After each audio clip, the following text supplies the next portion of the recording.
আজকে এনেছো? এই দেখো না গিন্নি, গাং থেকে টাটকা টাটকা মাছ ধরে এনেছি। তোমার মাছ ধরার নেশাটা আর গেল না। কি যে বলো না গিন্নি, ওই মাছ ধরা নিয়ে যে বেঁচে আছি গো। তাজ মাছের কি খাবে শুনি? আজকে তুমি মাছগুলোকে গরম গরম করে ভেজে ফেলো দেখি, অনেকদিন মাছ ভাজা খাইনি। আজকে টাটকা টাটকা মাছ ভাজা খেতে ইচ্ছে করছে। মনে আছে পুরনো দিনের কথা? সেসব কথা কি আর ভোলা যায় গো। অবিনাশ বাবু আমাদের কত কষ্ট দিয়েছিলেন, আমাদের গ্রাম ছাড়া করতে চেয়েছিলেন। অবশেষে আমরা আজ নদীর ধারে বাস করে একরকম সুখেই আছি বলো। হ্যাঁ, আমাদের মতো মানুষের যাদের জীবনের চাহিদা অল্প, তারা তো আমাদের মতো অল্পেই সুখ খুঁজে নিতে পারে। তবে তুমি পাশে না থাকলে আমার জীবনে বোধহয় কোনোদিন সুখ আসতো না গো। আমরা পরস্পরের পাশে আছি বলেই আজ আমরা দিনের শেষে সুখী হতে পেরেছি। হ্যাঁ, এই গাং আমাদের আপন করে নিয়েছে। এই নদী যদি আমাদের আপন করে না নিত, তাহলে আমরা যে আজকে কোথায় ভেসে যেতাম। প্রকৃতি কখনোই কাউকে ধোকা দেয় না গো। ধোকা দেয় মানুষ, ধোকা দেয় সমাজ, ধোকা দেয় ক্ষমতার দম্ভ। যে ক্ষমতার দম্ভে দাম্ভিক অবিনাশবাবু একদিন আমাদের গ্রাম ছাড়া করতে চেয়েছিলেন, তাড়িয়ে দিতে চেয়েছিলেন। থাক গিন্নি, সেসব পুরনো কথা। আজ আমরা সুখী হয়েছি, এটাই বড় কথা। আর তাদের দোষ থেকে কি হবে বলো? তুমি বরং যাও, মাছগুলো গরম গরম ভেজে ফেলো। আমরা আজ গরম গরম মাছ ভাজা দিয়ে ভাত খাবো। হ্যাঁ, যাই গো, আজ আমিও বড় খুশি হয়েছি।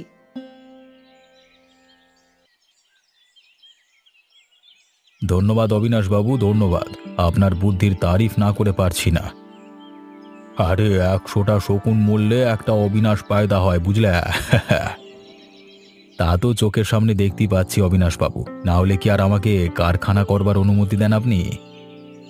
দেখো, যে উদ্দেশ্যে তোমাকে কারখানা করবার অনুমতি দিয়েছি সেটা যেন বিফলে না যায়।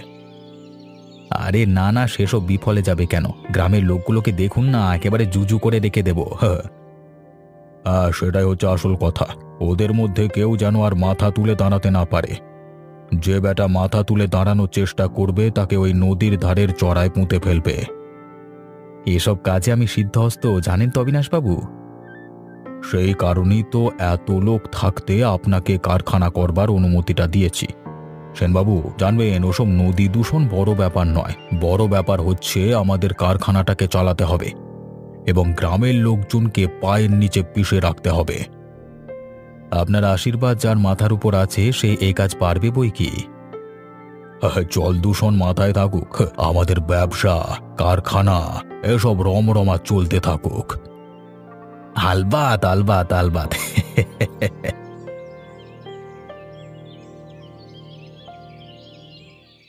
বলি কই গেছো?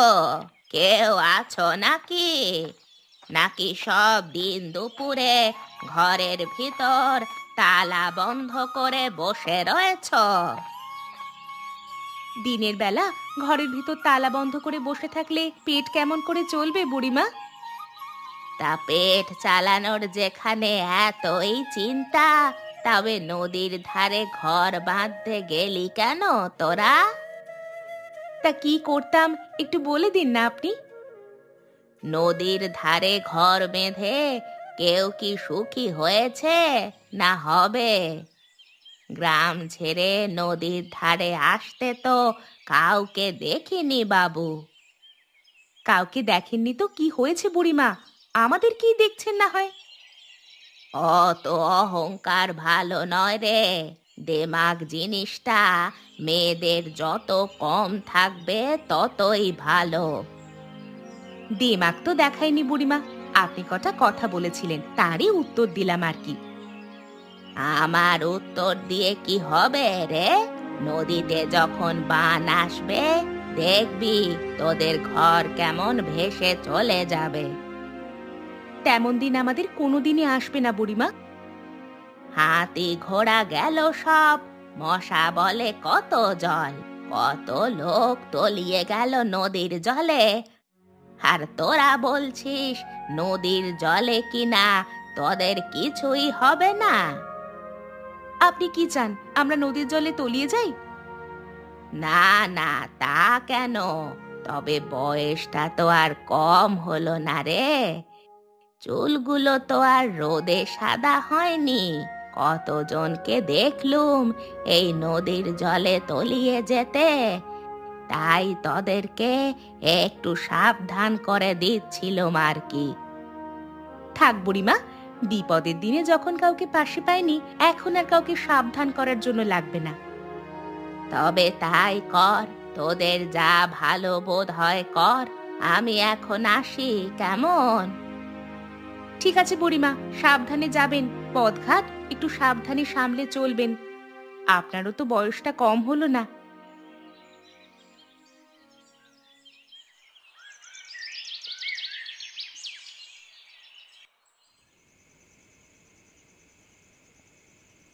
শরীরটাকে খুব খারাপ লাগছে গো।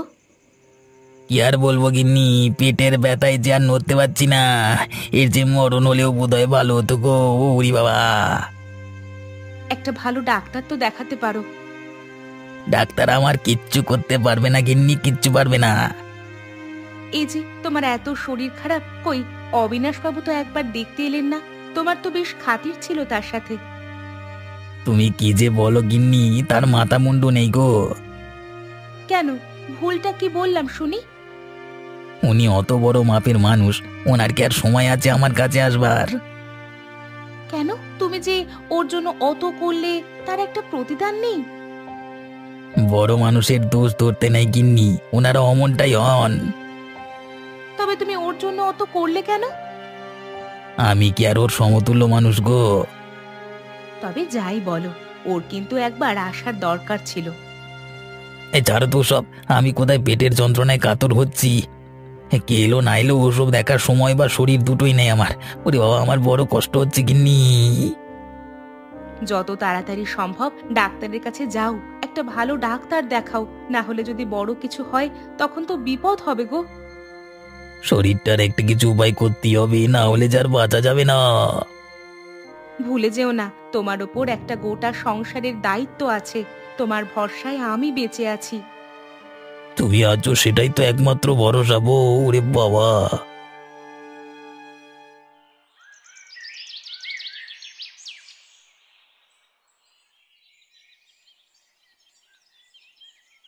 আজ যে বাড়িতে সকাল থেকে বাজার হয়নি, সে হুঁশ আছে? কি বলছো, কি বাজার করা হয়নি কেন? কেন, তুমি করে আনবে বাজার? কেন, নগেনের কি হলো? সে যে আসেনি, সে খেয়ালটাও নেই দেখছি। আরে হ্যাঁ তো, নগেন তো আসেনি। বেটা ছেলের আবার হলোটা কি কে জানে। দেখো, আমার মনে হয় আমাদের পাপের ঘড়া পূর্ণ হয়েছে। এভাবেই তোমরা একদিন নিপাত যাবে। কি যে বলো না গিন্নি, আমাদের আবার পাপের ঘরা। তুমি থাকো তোমার কুসংস্কার নিয়ে। সে না হয় থাকলাম, কিন্তু নগেন আমাদের পুরনো কর্মচারী, তোমার সাগরেদ। সে যে কেন আসছে না, সেই খবরটা নেওয়ার প্রয়োজনও মনে করলে না? আজকে তার একটা খোঁজ নিতে হবে দেখছি। দেখো দেখো, খোঁজ নিয়ে দেখো পাপ করে কোথায় মরে পড়ে আছে। জানো তো, কথায় আছে, পাপ বাপকেও ছাড়ে না। আরে তুমি থামাবে তোমার বকবক? যদি না থামাও তাহলে মনে আছে তো অল্প বয়সে কেমন মার খেতে? সেই দিনগুলো যদি ভুলে না গিয়ে থাকো তাহলে চুপ করে থাকো। মনে রেখো, রেগে গেলে আমার থেকে খারাপ কিন্তু কেউ হবে না। আমাকে চুপ করিয়ে তুমি কি রক্ষা পাবে ভেবেছো? আমি বলে দিচ্ছি, তোমার এই বাপের ব্যবসা চলবে না। শকুনের অভিশাপে যেমন গরু মরে না, তেমনি আমার কারখানাও তোমার অভিশাপে বন্ধ হবে না। যদি বেশি বাধা দিতে আসো তাহলে কারখানার পাশে গঙ্গার বালির চর মনে রেখো, ঠিক আছে? পুঁতে ফেলবো।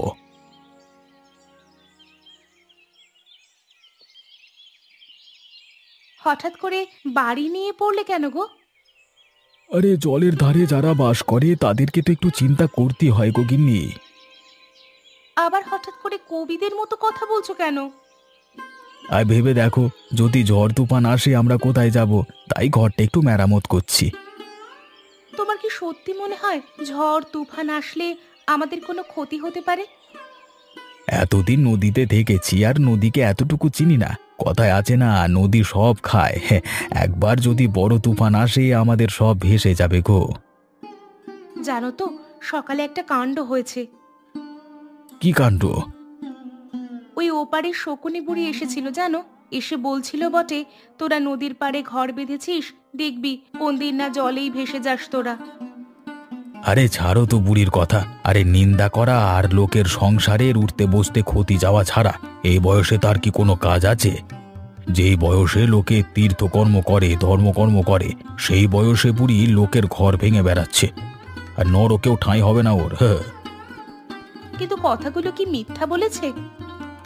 দেখো, নদীর ধারে ঘর করলে একটু সাবধানে থাকতেই হবে, কিন্তু এই নদী আমাদের সুখ দিয়েছে। এই নদীর মাছ খেয়ে আমরা বেঁচে আছি। আর এই নদী আমাদের পরম বন্ধু।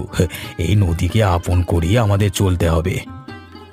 তুমি যখন ভরসা দিচ্ছ, তাহলে আর চিন্তা কি। দেখবে সব ঠিক হয়ে যাবে।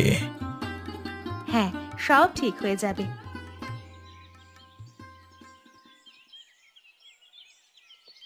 সকাল সকাল দাওয়ায় বসে নাটক করছিস নগেন? বড্ড পেটে যন্ত্রণা হচ্ছে, বড্ড যন্ত্রণা। পেটে যন্ত্রণা হচ্ছে কেন রে? তা কি আর জানি বাবু। নিশ্চয়ই উল্টো পাল্টা কিছু খেয়েছিস, তাই পেটে যন্ত্রণা হচ্ছে। উল্টো পাল্টা তো কিছু খাইনি, তবে বেশ কদিন ধরেই বড় পেটে যন্ত্রণা হচ্ছে। একদম হাঁটাচলা করতে পারছি না, উঠে বসতে পারছি না বাবু। আপনাদের ঘরে কিভাবে যাব বলুন তো? ওসব রেখে তাড়াতাড়ি করে ঘরে আয়, অনেক কাজ পড়ে আছে আমার। তোর জন্য আমাকে ব্যাগ হাতে করে বাজারে বের হতে হলো, সে হুঁশ আছে? আমি বাজারের ব্যাগ হাতে রাস্তায় বেরুলে 5 জন লোকে 5 কথা বলবে, সে খেয়াল আছে? খেয়াল তো আছে বাবু, কিন্তু পেটে যদি যন্ত্রণা হয় কিভাবে চলি বলুন তো? এ শরীর তো আর সাথ দিচ্ছে না। এসব হলো ছোট লোকের নাটক, বুঝলি? তোরা ছোট লোকেরা হলি নাটকে জাত। কত নাটক তো দেখলাম তোদের ছোট লোকেদের। এসব নাটক ছেড়ে কাজে আয়। সকাল সকাল মাথাটা আমার ততটা গরম হয়নি, না হলে জুতিয়ে মুখটা এক্ষুনি ছিঁড়ে দিতাম। যদি আবার তোর এই পেটের ব্যথার কথা বলিস, একবারে এক চড় মেরে দেবো। এই পেটের ব্যথা ছেড়ে এক্ষুনি বাড়িতে আয় আমার। আমি বাজার থেকে ঘরে পৌঁছাতে পৌঁছাতে যেন আমাদের ঘরে এসে হাজির হোস। আগে বাবু, আগে, ঠিক আছে।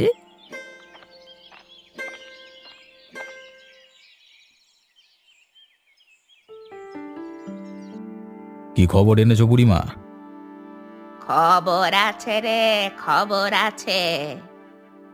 কি খবর সেটাই তো জানতে চাইছি। খবর কি আর এমনি এমনি পাওয়া যায়? গ্যাঁটের কড়ি খসাতে হয়। তা তো দেবই, তার আগে খবরটা শুনি। গোপাল আর লতাকে চেনো তো? ওদের তো এখন হাঁড়ির হাল, কিচ্ছুটি নেই সংসারে। ভিটে মাটি হারিয়ে ওরা ওই নদীর চরে বাসা বেঁধেছে। এই খবর? হ্যাঁ, কেন? খবর পছন্দ হলো না? খবর পছন্দ হতো যদি এর একটা উপায় বলতে। কি উপায় জানতে চাও? শোনো, সাপকে কখনো ভরসা করতে নেই। ওরা হলো সাপের জাত, বুঝলে? সাপের জাত। তাহলে কি করতে হবে শুনি? ঠিক সময়ে সাপের বিষ দাঁত ভাঙা যাবে। আগে যেটা বলছি সেটা করো। কি? তোমার কাজ হবে রোজ ওদের ঘরে গিয়ে ওদের বিরক্ত করা, বিরক্ত করে একেবারে মাথা খারাপ করে দেওয়া। সে কাজ আমি ভালোই পারি। ও কাজ আমার থেকে ভালো এ অঞ্চলের কেউ পারবে না। সেই জন্যই তো তোমাকে কাজ দেওয়া। এবার আমার পারিশ্রমিকটা। এই নাও।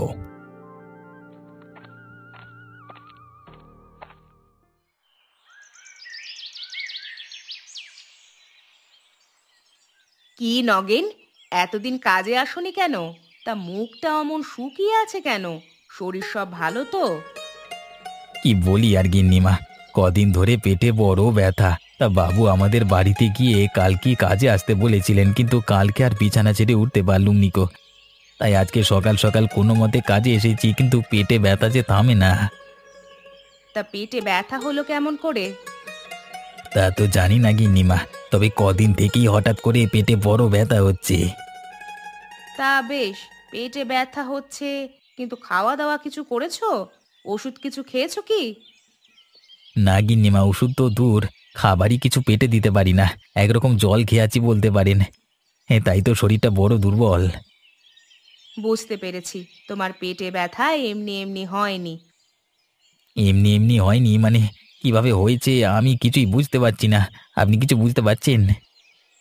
হ্যাঁ, নদীর ধারে বেআইনি কারখানা করায় ওই কারখানার নোংরা গিয়ে নদীতে পড়ছে, আর নদীর জল দূষিত হচ্ছে।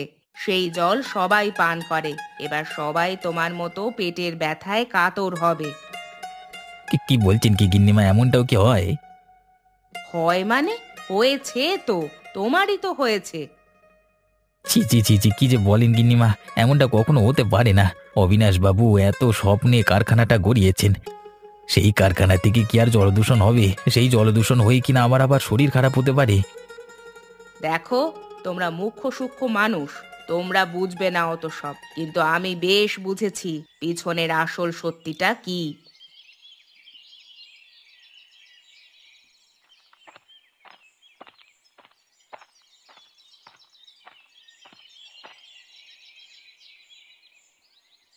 আজ কি মাছ ধরে আনলে গো? মাছ তো ধরেছি গিন্নি, কিন্তু তোমাকে তো এমন চিন্তিত কখনো দেখি না, কি হয়েছে বলো তো? কালকে বড় ঝড় আসতে চলেছে, খুব বড় পরিমাণ জলোচ্ছ্বাস হবে, তাই আমাদের সবাইকে সামলে থাকতে হবে। কি বলছো কি? আমার তো চিন্তা হচ্ছে। কোথায় শুনে আসলে তুমি এসব? শুনে এসেছি নদীতে, সবাই বলা বলি করছিল, মাঝি মল্লারাও সবাই চিন্তা করছে।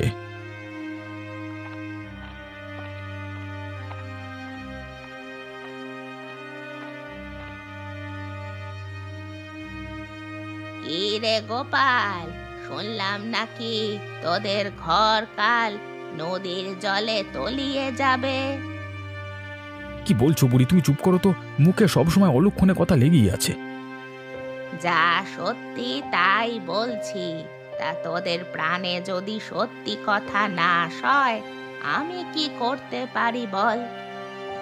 বুড়ি, ভালো হচ্ছে না বলে দিলাম, সামলে যাও এরপর। তা কি করবি শুনি? দেখো, তুমি গুরুজন, আমি তোমার সাথে ঝগড়া করতে চাই না, মুখ খারাপ করতে চাই না। যদি অন্য কেউ হতো না, তাহলে আমি এতক্ষণে দেখাতাম আমি কি করতে পারি, তার দুটো ঠ্যাং আমি এতক্ষণ ভেঙে রেখে দিতাম। তা বুড়িমা, কখনো কখনো একটু ভালো করে কথা বললেও তো পারতেন। ভালো করে কথা বলতে জানলে তাহলে আর পাড়ায় শকুনি বুড়ি নাম হয়েছে কেন? বলি, ঘাটে তো দুটো পা চলিয়ে গেছে, এখন একটু লোকের ভালো চাও, আর কত পাপ করবে তুমি? ভাগ, যত রাজ্যে নাটক।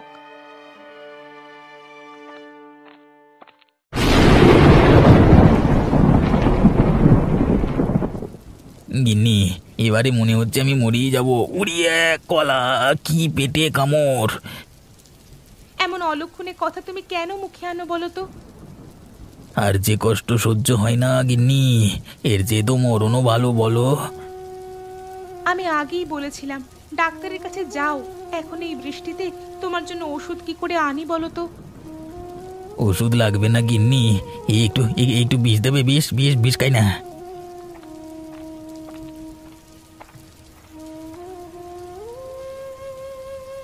নগেন, আমি ডাক্তারবাবুকে নিয়ে এসেছি। ডাক্তারবাবু তোমায় পরীক্ষা করে ওষুধ দেবেন, তুমি একদম সুস্থ হয়ে যাবে। আপনি নিজে এসেছেন? এই বিপদের দিনে আপনাকে যে পাশে পাবো ভাবিনি। বিপদের দিনে মানুষই তো মানুষের পাশে থাকবে ভাই।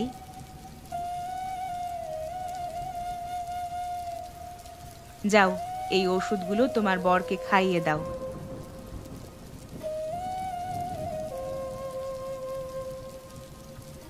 এখন কেমন বোধ করছো নগেন? ভালো বোধ করছি গিন্নিমা, এই পেটের ব্যথাটাও মনে হচ্ছে না আর নেই মানে। তুমি সত্যি ভালো হয়ে গিয়েছো? হ্যাঁ গো গিন্নি, ভালো হয়ে গেছি, মানে গিন্নিমার কৃপায় আমি ভালো হয়ে গেছি। এবারে আমি নিশ্চিত হয়েছি যে জল দূষণের কারণেই তোমার পেটে ব্যথা হচ্ছে, কারণ ডাক্তারবাবু জল দূষণ থেকে পেট ব্যথার ওষুধ দিয়ে গিয়েছিলেন এবং সেটা খেয়েই তোমার পেটের ব্যথা ভালো হয়েছে। সুতরাং এটা নিশ্চিত যে জল দূষণ থেকেই রোগ ছড়াচ্ছে। তাহলে কি করতে হবে গিন্নিমা? আপাতত আরও একটু দেখতে হবে, তবে এই ব্যাপারটা নিয়ে নিশ্চিত হয়েছি।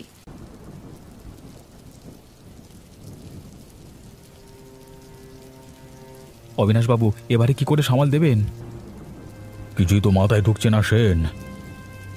এই দেখুন, চারিদিকে প্লাস্টিক ভেসে যাচ্ছে, নদীর দিকে কেমন নোংরা বয়ে যাচ্ছে, কারখানার অবস্থা লণ্ডভণ্ড হয়ে গেল। এবারে সবকিছু কিভাবে সামাল দেব কিছুই মাথায় আসছে না। মাথায় আর কি আমারও আসছে কিছু। তাহলে কি করে হবে? আমার মনে হয় আমরা কারখানাটা করে ভুল করেছি। কিন্তু কেন হঠাৎ করে আপনার ভেতরে সাধু পুরুষ জেগে উঠল কি করে? আমরা প্রকৃতির উপর অত্যাচার করেছি, তাই হয়তো প্রকৃতি আমাদেরকে 10 গুণ করে ফিরিয়ে দিচ্ছে, আমাদের পাপের সাজা দিচ্ছে। এগুলো আমাদের অনেক আগে ভাবা উচিত ছিল অবিনাশবাবু, এখন অনেক দেরি হয়ে গেছে। দেরি তো হয়ে গেছে সেন, আমাদের বোধহয় পাপের প্রায়শ্চিত্ত করা উচিত। কি করতে চান অবিনাশবাবু? কি করতে চাই বা কি করতে হবে আমি ঠিক জানি না, তবে আমাদের উচিত আমাদের ভুলটা স্বীকার করে নেওয়া। আমাদের কারণেই যত প্লাস্টিক, যত নোংরা আবর্জনা কারখানার সবকিছু নদীর জলে গিয়ে মিশেছে এবং দূষিত হয়েছে। আজকে সেই নদীর জল খেয়ে গ্রামের লোক যেমন অসুস্থ হচ্ছে, তেমনি প্রকৃতি আমাদের উপর সেই রোষ উগরে দিচ্ছে। আপনি ঠিকই বলেছেন অবিনাশবাবু, চলুন আমরা একসাথে ক্ষমা প্রার্থনা করি প্রকৃতির কাছে। হ্যাঁ হ্যাঁ, তাই চলো, তাতে যদি পাপের ঘোড়া কিছুটা হালকা হয়।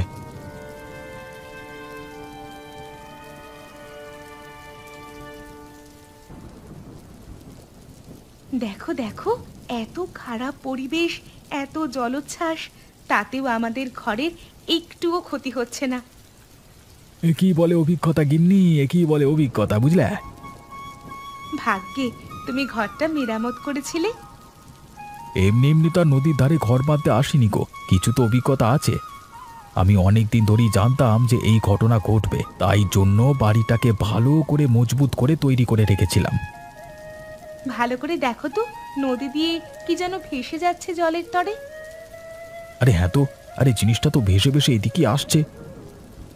আরে এই যে শকুনি বুড়ি ভেসে যাচ্ছে গো, তাই এসো এসো এসো এসো। বাঁচাও, বাঁচাও, বাঁচাও। কেমন মজা টের পেলে বুড়ি, দেখলে তো একই বলে ওপরওয়ালার মার। আগেই বলেছিলাম লোকের পেছনে কাঠি করো না, এখন দেখলে তো আমাদের কিছু হলো না, তুমি জলে ভাসতে ভাসতে তলিয়ে যাচ্ছিলে। আর শেষে কিনা যে ঘরকে বলছিলে জলের তলায় তলিয়ে যাবে, সেই ঘরই আসতে হলো ঠাঁই নিতে। আমায় ক্ষমা কর বাপধন, ক্ষমা কর, আমার ভুল হয়ে গেছে বাবা। লতা, আমায় ক্ষমা কর। গোপাল বাবা, তুই আমার ক্ষমা কর। হ্যাঁ, ওপরওয়ালা তোমাকে ক্ষমা করুক গো।